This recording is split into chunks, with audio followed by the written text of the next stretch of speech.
Hello, welcome back to the next episode of this Sprinter van conversion. In today's video we're going to be tackling the floor. We've been out and got the materials. I've got some Celotex 25mm insulation and some 12mm plywood and some timber battens. First of all, we've got to take the old floor out and then see if there's any rust that needs repairing before we can get the insulation and the battens down. So let's jump into the van. First of all, we've got to take all of the stuff out of the van, put it in the workshop so we can get the old floor up.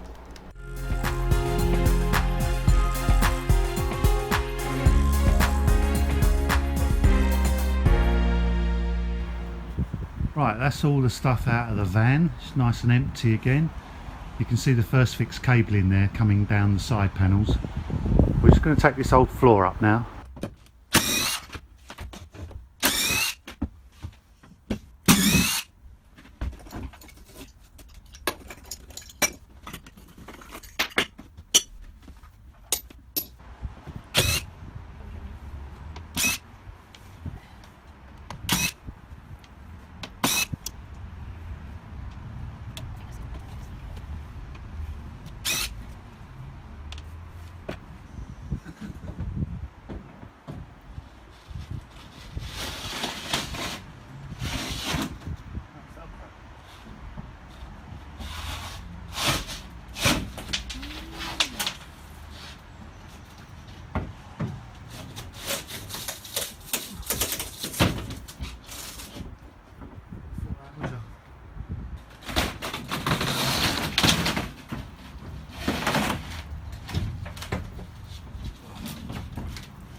Pull these bits of Velcro up.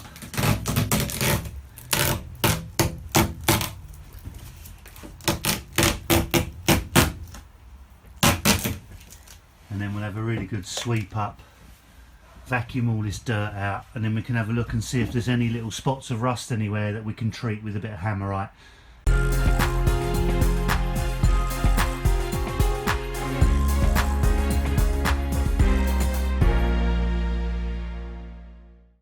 Okay, so we've swept and hoovered the van.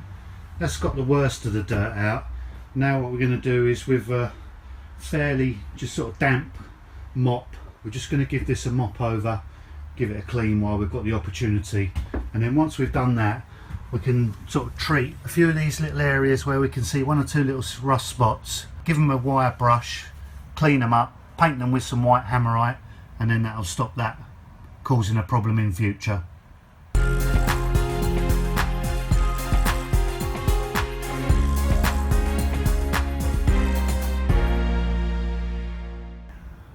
Just gone over some of the scratches in the paintwork with hammerite just to make sure they don't rust in future. Before I close up the floor, I've just taken the opportunity to wrap the wheel arches with some of the foil face bubble wrap just to continue that vapour barrier, and then what I'll do is I'll run the floor up to that, seal with tape, and I'll run the wall vapour barrier down to it and also seal with tape.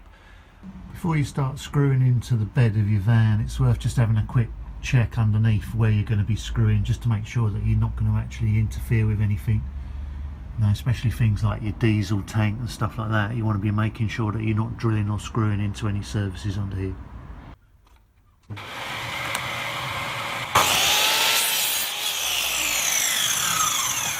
Okay, so what I'm doing here is I'm just setting out the timber battens that are going to form the main support for the new floor.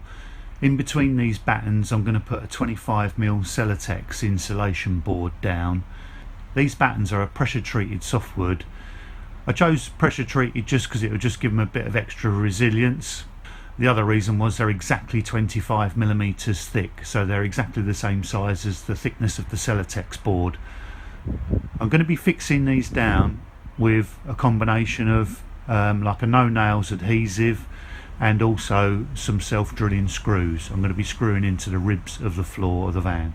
On all these high points where we're going to fix the battens to, I'm going to run a bead of this sealant. It's an adhesive. I'm going to put it on all these high spots.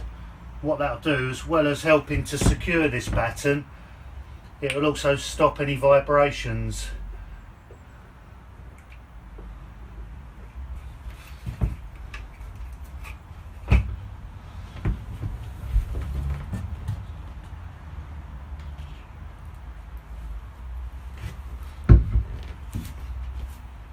These are a self-drilling, self-tapping screw.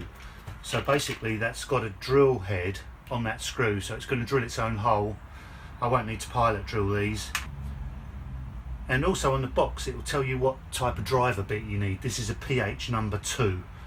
So make sure you've got the right bit in your screwdriver, and then it'll engage in that head really well.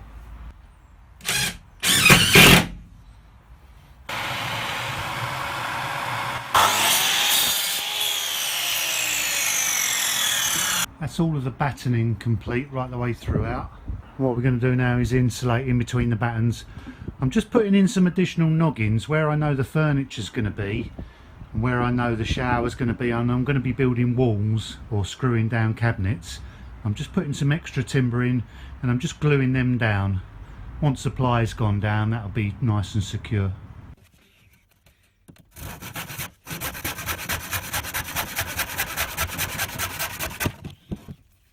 I've just put a small bead of this instant grab sealant down, and then that's all I'm going to use, plus a bit of friction on these bits just to hold them in place.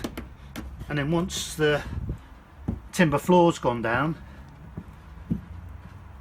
and the ply is screwed to that and the furniture's also fixed into it, that glue's obviously going to hold it. There's no way that's going to go anywhere, and that's just make that floor a lot more solid.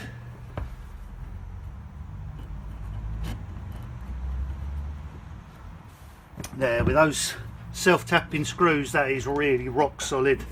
You know, there's no way that's going to go anywhere. That's going to give me a brilliant structure to fix everything to.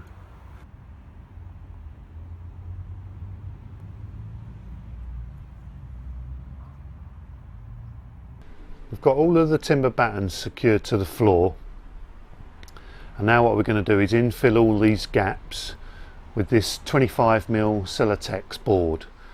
The reason I chose this Celotex board is it's by far the best thermal properties out of all the insulation. It's got a K value of 0.022, so thermally it performs far better than anything else. The other reason is it's a rigid slab, so when I put it in these holes in the floor, it's going to offer a great deal of support to the plywood, so I don't need to put too much timber in, because this insulation on its own is going to support the floor adequately.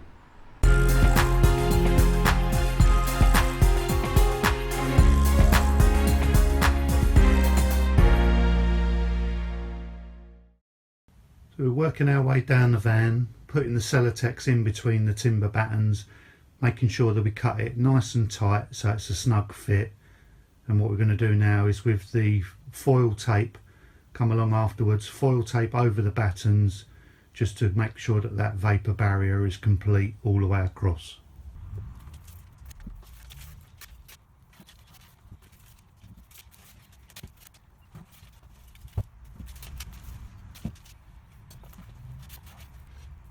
That's all the insulation done in the floor of the van. We've foil taped all of the joints, so that's now one continuous vapour barrier right the way across the floor. I've even taped up the side of the van, so that will meet the insulation vapour barrier that's coming down the walls, and I've made sure that I've taped around the wheel arches right up to the back of the van. Now we can put the ply down.